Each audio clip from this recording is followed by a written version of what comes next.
সুপ্রিয় দর্শক, আসসালামু আলাইকুম। আপনাদের সবাইকে স্বাগত জানাচ্ছি। এখনকার আলোচনা আপনাদের সঙ্গে আছি আমি সিরাজুল ইসলাম।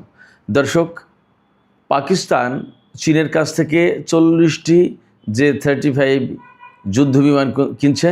এই বিমানগুলো সব পঞ্চম প্রজন্মের স্টেলথ ফাইটার। এই পরিস্থিতিতে প্রশ্ন উঠেছে যে ভারতের আকাশ প্রতিরক্ষা ব্যবস্থা বা বিমান প্রতিরক্ষা ব্যবস্থা কি চাপে পড়বে? তাহলে একই সাথে প্রশ্ন আসছে, ভারত কি করবে? ভারত কি তাহলে নতুন করে অস্ত্র প্রতিযোগিতায় নামবে? এবং পাকিস্তান যদি চীনের কাছ থেকে 40টি J-35 যুদ্ধ বিমান কেনে, তাহলে দক্ষিণ এশিয়ায় এবং ভারত পাকিস্তানের মধ্যে সামরিক ভারসাম্য কতটা বদলে যাবে?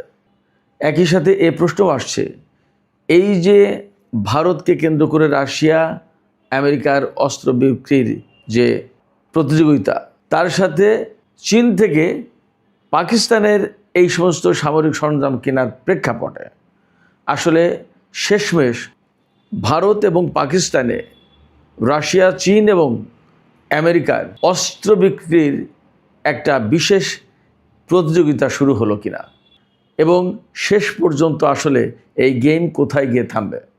সুপ্রিয় দর্শক, এখনকার ভিডিওতে মূলত এইগুলো নিয়েই আলোচনা করব। এর সাথে ইরান এবং হরমুজ প্রণালীর কিছু প্রসঙ্গ থাকবে।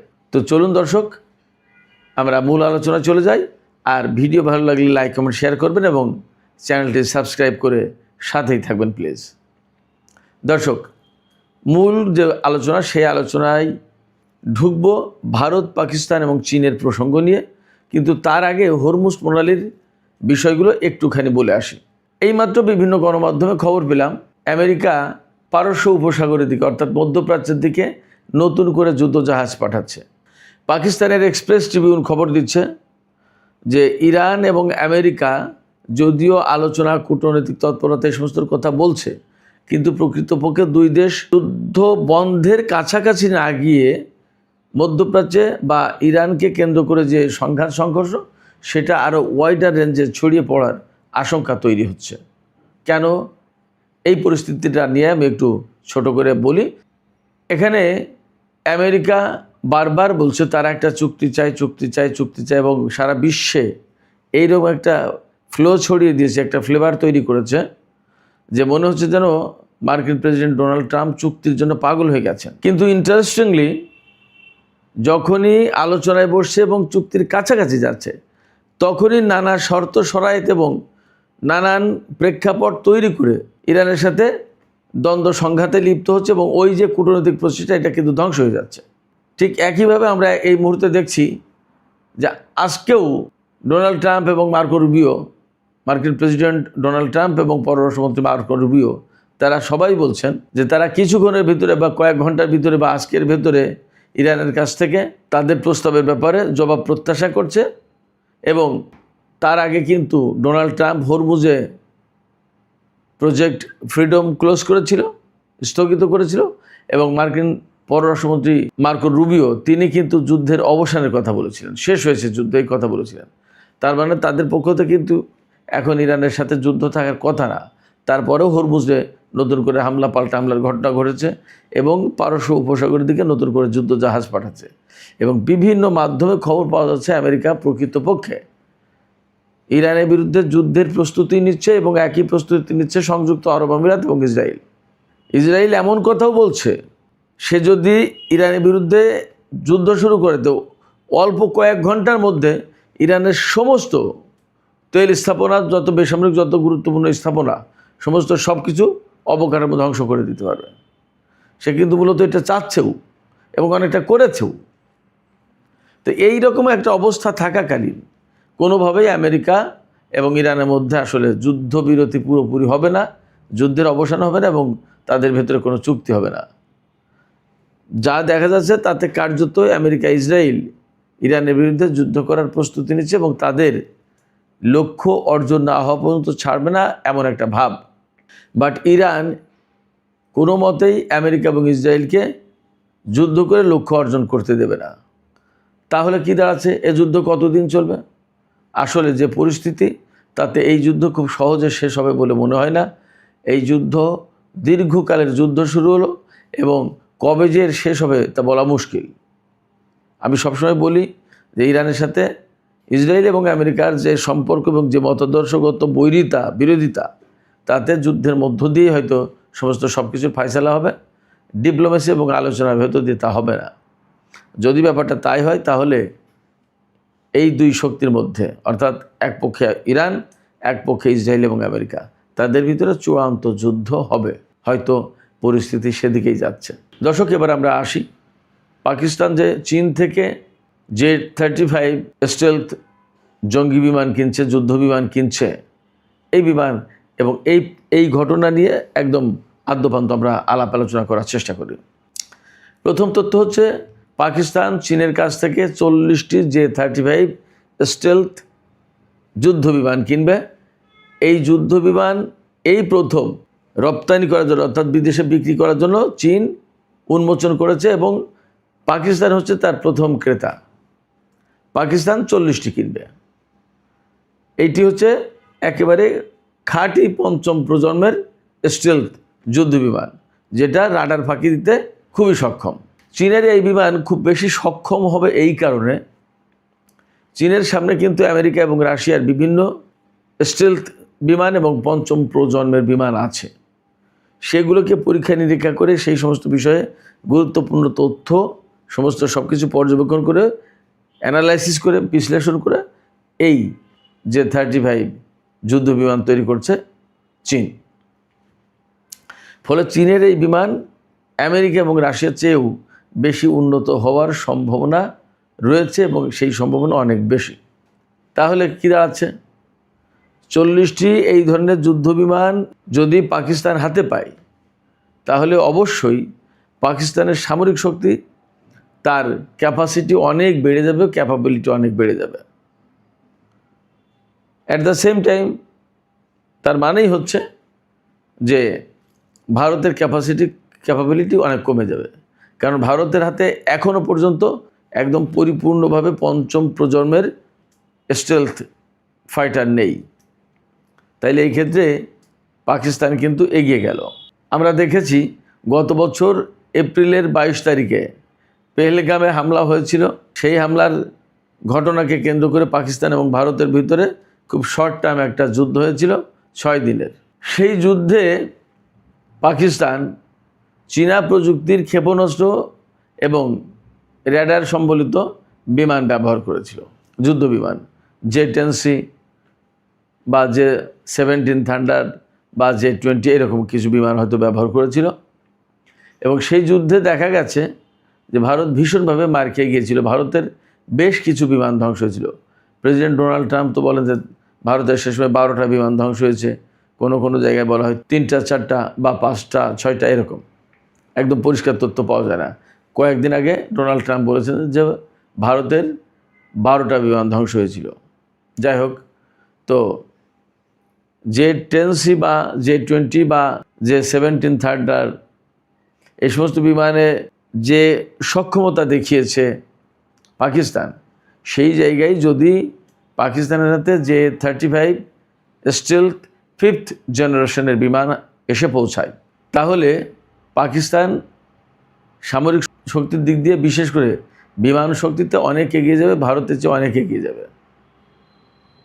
এখন ভারতের হাতে কিন্তু S-400 আছে রাশিয়া থেকে পাওয়া। তাহলে কি দাঁড়াবে?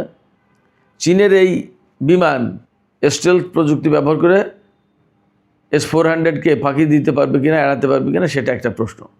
তার মানে ভারত পাকিস্তানের যদি যুদ্ধ সংঘাত হয় আর যদি পাকিস্তান এই বিমান ব্যবহার করে ভারতের বিরুদ্ধে, তাহলে অবধারিতভাবে ভারত S-400 ব্যবহার করবে। যদি S-400 ব্যবহার করে, তাহলে S-400-এর কার্যক্ষমতা, সক্ষমতা চীনের বিমানের বিরুদ্ধে, আর S-400-এর বিরুদ্ধে চীনের বিমানের কার্যক্ষমতা, দক্ষতা, এগুলো পরিষ্কার হবে। তার মানে ভারত এবং পাকিস্তানের কাছে ক্ষেপণাস্ত্র প্রতিরক্ষা ব্যবস্থা করে রাশিয়া এবং চীন বিমান বিক্রি করে মূলত এই জায়গায় পরীক্ষার মুখে পড়ছে চীন এবং রাশিয়া। যখন চীন থেকে পাকিস্তান এই J-35 বিমান পাবে, তখন আলটিমেটলি ভারত এর চেয়ে উন্নত অথবা এই সমমানের বিমান কেনার চেষ্টা করবে। সেক্ষেত্রে ভারত রাশিয়ার দিকে অথবা আমেরিকার দিকে ঝুঁকতে পারে। এই দুই দেশের সাথেই ভারতের সম্পর্ক ভালো, সামরিক সম্পর্ক ভালো, সামরিক বিভিন্ন বিষয়ে চুক্তি হয়। তাহলে এখানে অস্ত্রের বেচা কিনা অবশ্যই বেড়ে যাচ্ছে বা বেড়ে যাবে। পাকিস্তান এই বিমানগুলো পাবে কখন? বিভিন্ন সূত্রে বিভিন্ন রকম কথাবার্তা বলা হচ্ছে কোনো জায়গায় যে এই বছরের জুন মাস থেকে পাওয়া শুরু করবে পাকিস্তান, এবং সেটা শেষ হতে পারে 2032 সালের শেষ নাগাদ। তার মানে হচ্ছে প্রায় 5 বছর ধরে এই বিমানগুলো পাকিস্তানের হাতে আসতে থাকবে। একটা J-35 বিমানের দাম প্রায় $80 মিলিয়ন, ম্যাক্সিমাম $80 মিলিয়ন হবে। চীন থেকে এই বিমান কেনার খবরে অবশ্যই ভারতের ভেতরে একটা টেনশন কাজ করছে। ভারত কিন্তু নড়ে চড়ে বসেছে, কারণ আগেই বলেছি ভারতের হাতে এই ধরনের বিমান নেই। তাহলে কি দাঁড়াচ্ছে? তাহলে অটোমেটিক্যালি ভারত যেহেতু রাশিয়ার কাছ থেকে S-400 কিনেছে এবং S-400-এর সাথে ম্যাচ করে সম্ভবত Su-35 অথবা Su-57 রাশিয়ার যেটা সর্বশেষ সর্বাধুনিক যুদ্ধ বিমান সেটা হয়তো কেনার চেষ্টা করবে। আমি এখানে আরেকটা বিষয়ে আপনাদেরকে দৃষ্টি আকর্ষণ করি, সেটা হচ্ছে যে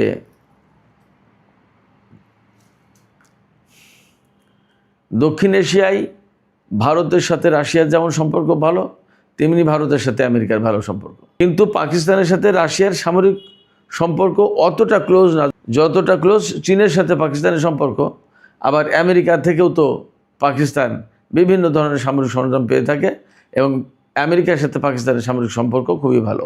আমেরিকা থেকে F-16 জঙ্গি বিমান পেয়েছে পাকিস্তান, আর চীনের কাছ থেকে তো বেশিরভাগ সামরিক সরঞ্জাম পেয়ে থাকে।